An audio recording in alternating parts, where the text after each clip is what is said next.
Dear learners, Assalamu alaikum. Welcome to my English class. How are you all? I hope all you are well by the grace of Almighty Allah. Dear learners, in my last video, I have given an announcement that from now we will take the grammar class, English second paper class from the very beginning. From the basic. So, according to our announcement, we are going to start our today's class from basic. So, let's start and let's enjoy our today's English grammar.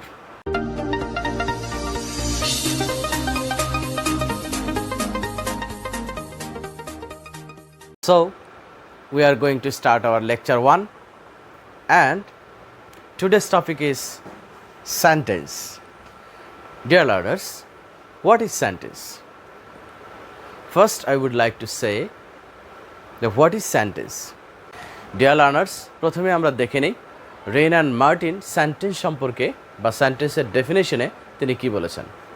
Rain and Martin বলেছেন, a group of words which makes a complete sense is called sentence. এর অর্থ হলো যে পরিপূর্ণ অর্থ প্রকাশ করে এরকম শব্দ সমষ্টিকেই বলা হয় হলো সেন্টেন্স। তো প্রিয় শিক্ষার্থীরা, চলো তাহলে রেন অ্যান্ড মার্টিনের কথা অনুযায়ী আমরা একটু সেন্টেন্স দেখে নিই। তো আমরা দেখব যে গ্রুপ অফ ওয়ার্ডস অর্থাৎ শব্দ সমষ্টিটা ছাড়াও সেন্টেন্স হয় কি না সেটা একটু খেয়াল করব। প্রিয় শিক্ষার্থী দেখো, ইজ ইট ইয়োর পেন, এটা কি তোমার কলম? ইজ ইট ইয়োর পেন, এটা কি তোমার কলম? এ বলছে এটা। বি উত্তরে বলছে, এই প্রশ্নের উত্তরে বি বলছে ইয়েস। প্রিয় শিক্ষার্থী খেয়াল করো, এর প্রশ্নের উত্তরে বি বলছে শুধু ইয়েস, একটি মাত্র ওয়ার্ড বলেছে, বাট এই একটি ওয়ার্ডের মাধ্যমেই এর প্রশ্নের উত্তরটা হয়ে গেছে, অর্থাৎ সে একটি পরিপূর্ণ অর্থ প্রকাশ করেছে, তার ভাবটা কিন্তু প্রকাশ করে ফেলেছে একটি ওয়ার্ডের মাধ্যমে। ঠিক একইভাবে আমরা বিভিন্ন কনটেক্সটে বা বিভিন্ন প্রসঙ্গে এই কাম শব্দ বলেও ভাব প্রকাশ করতে পারি। শুধু কাম বলে কাম, অথবা শুধু গো বলে এসো, যাও, বা শুধু নো বলেও আমরা মনের ভাবটা প্রকাশ করতে পারি। তার মানে একটা সিঙ্গেল ওয়ার্ড, একটা মাত্র ওয়ার্ড দিয়েও আমরা অনেক সময় ভাবটা প্রকাশ করতে পারি, ক্লিয়ার মিনিং হতে পারে প্রসঙ্গক্রমে। ওকে প্রিয় শিক্ষার্থীরা, এবার আরেকটি সেন্টেন্স আমরা খেয়াল করি। The man is walking slowly in the morning, লোকটি সকালবেলা ধীরে ধীরে হাঁটছে।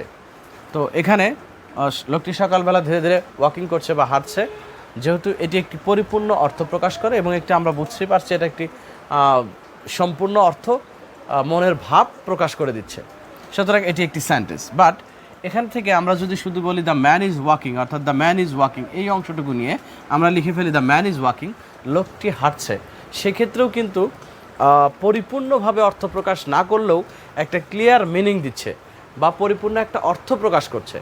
তাহলে এখানে এটা পুরোটা পরিপূর্ণ একটি ভাব প্রকাশ না করলেও একটা কিন্তু মিনিং এই অংশের রয়েছে এবং এটা দ্বারা কিন্তু আমরা কিছু একটা মনের ভাব প্রকাশ করতে পারছি, সুতরাং এটাকেও আমরা সেন্টেন্স বলতে পারি। শুধু এই স্লোলি ইন দ্য মর্নিং অর্থাৎ আরও কিছু বলে একদম মনের মধ্যে কোনো প্রশ্ন জানা না থাকে সেটা বলেও শুধু প্রকাশ করা নয়, আমরা যদি দেখি যে সেন্টেন্স বা কোনো ওয়ার্ড বা কোনো গ্রুপ অফ ওয়ার্ডস যদি মিনিংটা দেয় কোনো কনটেক্সটে বা কোনো একটি প্রসঙ্গক্রমে যদি মিনিং প্রকাশ করে, মনের অর্থটা বুঝে যায় আমরা, সেন্টেন্সটার অর্থ যদি বুঝে যায় আমরা, তাহলে সেটাকেও আমরা সেন্টেন্স বলতে পারি। তো প্রিয় শিক্ষার্থীরা এখন একটু খেয়াল করে দেখো, গোজ হি স্কুল টু, এই অংশটা দেখো, প্রথমে গোজ হি স্কুল টু, এই অংশটুকু আমরা পড়ে কিন্তু কোনো মিনিং পাচ্ছি না, বা এটা কিন্তু পরিপূর্ণ বা পরিপূর্ণ বলো আর যেই অর্থই বলো কোনো অর্থ দিচ্ছে না, কোনো মিনিং দিচ্ছে না এই সেন্টেন্সটা, সুতরাং এটাকে আমরা কিন্তু সেন্টেন্স বলতে পারি না, এটা কোনো সেন্টেন্স হতে পারে না, যেহেতু এটি কোনো মিনিং দিচ্ছে না, এলোমেলোভাবে সাজানো আছে, যেখানে যে ওয়ার্ডের বসার কথা সেখানে নেই। অর্থাৎ আমাদের কিন্তু সেন্টেন্সে থাকবে প্রপার ওয়ার্ডার থাকতে হবে, ওয়ার্ড ইউজের ক্ষেত্রে প্রপার ওয়ার্ডার থাকতে হবে বা সুশৃঙ্খলভাবে ওয়ার্ডগুলো বসতে হবে। এলোমেলোভাবে যে কোনো জায়গায় যে কোনো ওয়ার্ড বসিয়ে দিলেই সেটা সেন্টেন্স হবে না, সেক্ষেত্রে আমরা এটা দেখছি গোজ হি স্কুল টু, এটা কোনো সেন্টেন্স নয়। তবে এটাকে আমরা যদি এইভাবে সাজিয়ে লিখি হি গোজ টু স্কুল, তাহলে কিন্তু যার পরে যেটা বসার কথা, যে ওয়ার্ড বসার কথা সেভাবে বসেছে এবং একটি মিনিং রয়েছে, পরিপূর্ণ মিনিং রয়েছে, সুতরাং এটাকে আমরা কিন্তু সেন্টেন্স বলতে পারি। তো সুপ্রিয় শিক্ষার্থীরা, আমরা এতক্ষণ যেটা আলোচনা করলাম সেটা হলো যে একটি মাত্র ওয়ার্ড দিয়েও সেন্টেন্স হতে পারে। প্রসঙ্গক্রমে যদি আমরা ইউজ করি একটি ওয়ার্ড বা একটি সিঙ্গল ওয়ার্ড দিয়েও আমাদের মনের ভাবটা বা একটি পরিপূর্ণ অর্থ প্রকাশ করে থাকে। ঠিক একইভাবে যে কোনো মিনিংফুল একটি অংশ যেটা আমাদের মিনিং ভালো দেয়, যেটা দিয়ে আমরা পরিপূর্ণ অর্থ প্রকাশ করতে পারি, সেরকম অংশকেও আমরা সেন্টেন্স বলতে পারি। এবং এলোমেলোভাবে সাজানো কোনো ওয়ার্ড যখন একসাথে একত্রে থাকে সেটা কোনো পরিপূর্ণ অর্থ প্রকাশ করে না, আমরা বুঝতে পারি না এটা কী বোঝাতে চেয়েছে, সুতরাং সেই অংশটাকে আমরা সেন্টেন্স বলতে পারি না, এটা সেন্টেন্স নয়। বাট যার পরে যে ওয়ার্ড বসার কথা সেভাবে সাজিয়ে, ধারাবাহিকভাবে সাজিয়ে যখন একটি পরিপূর্ণ অর্থ প্রকাশ করে বা একটি অর্থ প্রকাশ করে, একটি অর্থ দেয়, তখন সেটাকে আমরা সেন্টেন্স বলবো।